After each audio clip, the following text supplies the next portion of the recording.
संसार के सभी प्राणी सुख चाहते हैं, कोई दुख चाहता है क्या? तो बिना चाहे दुख मिलता है कि नहीं मिलता है? हम लोग दुख नहीं चाहते, फिर भी दुख आ पड़ता है। तो जैसे बिना चाहे दुख मिलता है, ऐसे ही बिना चाहे सुख भी मिलेगा, क्योंकि सुख दुख तो प्रारब्ध के अनुसार प्राप्त होना पहले से सुनिश्चित है। इसलिए प्रहलाद जी ने कह दिया, सुखम ऐन्द्रियकम दैत्या देहि योगेन देहिनः सर्वत्र लभ्यते दैवाद यथा दुखम अयत्नतः। जैसे बिना प्रयत्न के दुख मिलता है, ऐसे बिना प्रयत्न के सुख मिलता है। एक चोर था, डकैत, बहुत उत्तम श्रेणी का डकैत था, कुख्यात। बाद में वो प्रसिद्ध भक्त हुआ। भक्तमाल में नाभाजी ने उनका नाम बड़े आदर से लिया।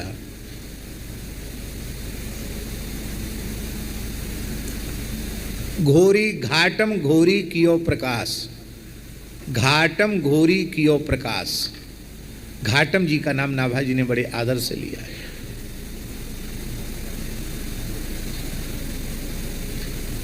भक्त घाटम दास मीणा, मीणा जाति में उनका जन्म था। मीणा होते हैं राजस्थान में, और उनके कुल खानदान का पैतृक काम था चोरी डकैती। उनके पिताजी ने अपने पुत्रों को बुलाकर समझा दिया कि देखो, हम लोगों का और कोई रोजी रोटी का साधन नहीं है, चोरी डकैती ही साधन है। तो इस साधन का सबसे प्रबल विरोधी है कथा। कहीं कथा हो रही हो तो सुनना नहीं, बच के निकल जाना वहां से। धोखे से भी कथा का एक शब्द तुम्हारे कान में न घुस जाए, नहीं तो धंधा चौपट हो जाएगा। पुत्रों ने कहा, पिताजी आप मरते समय आज्ञा दे रहे हैं, आपकी अंतिम आज्ञा है, हम लोग पालन तो करेंगे।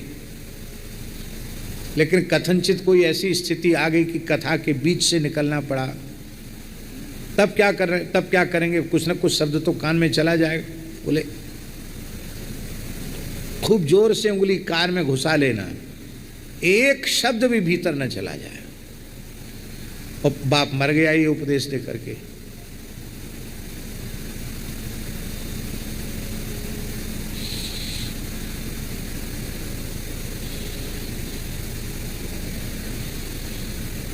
अब इधर क्या हुआ? बाप तो चोरी का उपदेश दे करके मर गया कि कथा नहीं सुनना, चोरी करना। और इधर एक चोरी डकैती में पुलिस ने पीछा किया, तो यहां से जहां से चोर भागे वहां कथा हो रही थी।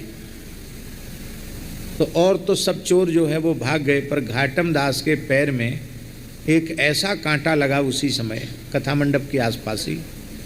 बहुत भारी कांटा था, बबूर का होगा भगवान जाने। वो आर के पार हो गया। अब उतने कांटे से कैसे चले? तो कान से उंगली हटाकर कांटा निकालने में जितना समय लगा, उतना समय कथा कान में घुस गई। उसमें व्यास जी कह रहे थे कि देवताओं के कुछ चिन्ह होते हैं, देवताओं की छाया नहीं पड़ती है।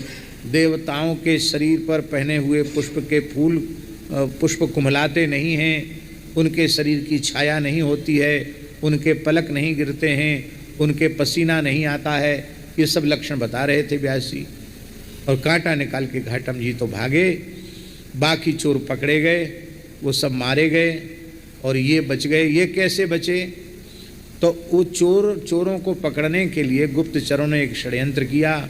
षड्यंत्र में वो देवी जी के मंदिर पे, जंगल में काली जी का मंदिर था, वहीं बैठकर ऊटपटांग चीज़ खाते पीते थे और वहीं चोरी के माल का बंटवारा करते थे। तो गुप्तचरों को पता लग गया। गुप्तचर ने काली मैया का भेष बनाया, मुखौटा लगा के, लंबी जीभ निकाल के और तलवार और खप्पर लेकर के काली जी का एक जलता हुआ मसाल ले लिया। और जैसे ही इन चोरों ने रात को काली का पूजन किया, वो काली बना हुआ जो गुप्तचर था वो आ गया सामने, चीखने चिल्लाने लगा। चोरों ने यही समझा कि साक्षात काली जी प्रकट हो गई। वरदान मांगो, वरदान मांगो, हम पर प्रसन्न हैं पर घाटम जी विचार करने लगे कि वो पंडित जी कथा में बोल रहे थे कि देवताओं की छाया नहीं होती है, इसकी तो छाया पड़ रही है। देवताओं के पलक नहीं गिरते, इसके तो पलक गिर रहे हैं। देवताओं के पसीना नहीं आता, इसके तो पसीना आ रहा है। देवताओं के पैर धरती पर स्पर्श नहीं करते, तो धरती पर कूद रही है काली।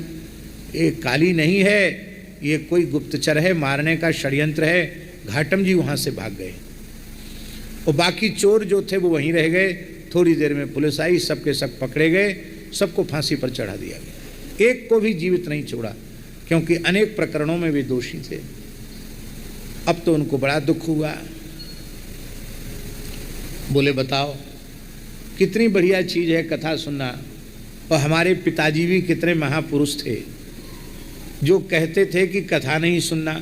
अरे थोड़ी देर कथा कान में पड़ गई तो हमारे प्राण बच गए, नहीं तो महाराज हम भी मारे जाते उन्हीं में। अरे राम राम, पिताजी ने बहुत बुरा किया हमारे संग। अब रात को ही एक महात्मा के यहाँ पहुँचे जंगल में। 2 बज रहे थे, महात्मा बैठे अपनी धूनी पर बैठ करके राम राम कर रहे थे। या निशा सर्वभूतानाम तस्याम जागृति संयमी। महात्मा ध्यान कर रहे थे। पहुँचे घाटम जी, बाबा दंडोत। आओ भैया, कैसे आए? बोले मैं घाटम दास। पूरी घाटम दास नाम बहुत विख्यात था ना। भैया तुम्हारो यहाँ कहाँ काम? यहाँ तो झोपड़ी वाले लंगोटी वाले बाबा जी हैं, तुम चोर डकैत यहाँ क्यों आए? बोले हम कथा सुनने आए। कथा सुना, चेला बनाओ हमको। अरे बोले भैया चेला भी थोड़ा समझ बूझ के बनाना चाहिए, चाहे जिसको नहीं मूड लेना चाहिए। आज चेला बने, कल पता नहीं क्या करें हमारे संग। तो उन्होंने कहा भाई चेला ऐसे हम जल्दी बनाते नहीं हैं, और ये कोई कथा कहने सुनने का समय नहीं है। और तुमने कल्याण की बात पूछी है तो कोई बात हम तुमको बता रहे हैं। देखो, एक तो राम राम जपना, राम राम राम राम राम राम बोलते रहना, एक बात, यही मंत्र है, यही सब कुछ है। बोले ठीक है। और दूसरा, जहाँ कहीं कथा हो रही हो या भगवान के मंदिर में आरती हो रही हो तो वहाँ थोड़ी देर जाकर जरूर खड़े हो जाना, वहाँ बैठना, कथा में बैठना, आरती में खड़े होकर दर्शन करना। इतना तो करोगे? बोले महाराज चोरी नहीं छोड़ सकते, और सब करेंगे। चोरी हमारी रोजी रोटी है, बस चोरी छोड़ने की आज्ञा मत देना, और सब दे दो, सब करेंगे हम। राम राम भी करेंगे, कहीं कथा हो रही वहाँ बैठ के थोड़ी देर कथा भी सुनेंगे, आरती हो रही होगी तो आरती का दर्शन भी करेंगे। और देखो, किसी भी परिस्थिति में झूठ नहीं बोलना, सत्य बोलना। हाँ बिल्कुल महाराज सत्य बोलेंगे। वैसे तो चोर झूठ ही बोलते हैं, लेकिन ठीक है हम चोरी भी करेंगे और सत्य भी बोलेंगे, झूठ नहीं बोलेंगे। जो हो सो, फांसी पे चढ़ जाए भले, झूठ नहीं बोलेंगे। आपको वचन दे दिया। बोले बस इतने ही नियमों का पालन करो, राम नाम का जप करो, कथा जहाँ हो रही है थोड़ी देर बैठ के कथा सुनो, आरती का दर्शन करो, और कभी झूठ मत बोलो, राम नाम का जप करो, यही नियम दिए। कोई साधु संत पढ़े तो उनका सम्मान करो। हाँ ठीक। अब घाटम दास चोरी भी करते, अपना सब काम करते और साधन भी करते। एक बार घाटम दास, उन्होंने सेनापति का वेश बनाया और अलवर स्टेट में, अलवर जो राजा, अलवर महाराज के महल में आधी रात के समय सेनापति के वेश में घोड़े पर चढ़कर आए। पड़क पड़ाक पड़ाक पड़ाक घोड़ा पर चढ़ कर के आए। जैसे ही आए तो किले के द्वारपाल ने पूछा कौन? तो महात्मा की बात याद आ गई घाटम दास जी को। बोले चोर। चोर थोड़ी सिपाही के सामने अपने को चोर कहता है। कहा चोर। तो वो जो चौकीदार था वो डर गया बेचारा। बोले सेनापति जी को हमने इतनी कड़ाई से पूछ दिया कौन? वो थोड़ी कहेंगे तेरी आँख फूट गई है जो सेनापति को चोर कह रहा है। बोले हजूर हम पहचान नहीं पाए आपको, आप तो सेनापति जी हैं, आपको भला कौन रोक सकता है, हम तो बहुत छोटे कर्मचारी हैं, पधारो भीतर। तो चौकीदार ने भीतर घुसेड़ दिए, चला गया भीतर। जहाँ कहीं ड्योढ़ी पे कोई मिले कौन? बोले चोर। वो यही समझा कि जब वहाँ नहीं रोका सेनापति जी, माफ़ करना सेनापति जी आगे बढ़िए, और इसी उसमें चले गए भीतर और महाराज के अंतःपुर में, रनिवास में, महल में चले गए जहाँ राजा रानी पलंग पर सोए थे वहां तक पहुंच गए।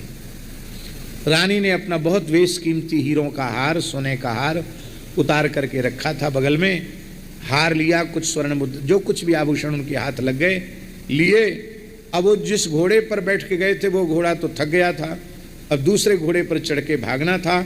तो राजा का जो शाही घोड़ा था उसी घोड़े पर बैठ करके और वो भागे। इधर जैसे ही राजा साहब उठे, रानी महारानी उठी, देखा तो हार गायब, बहुत बेशकीमती हार।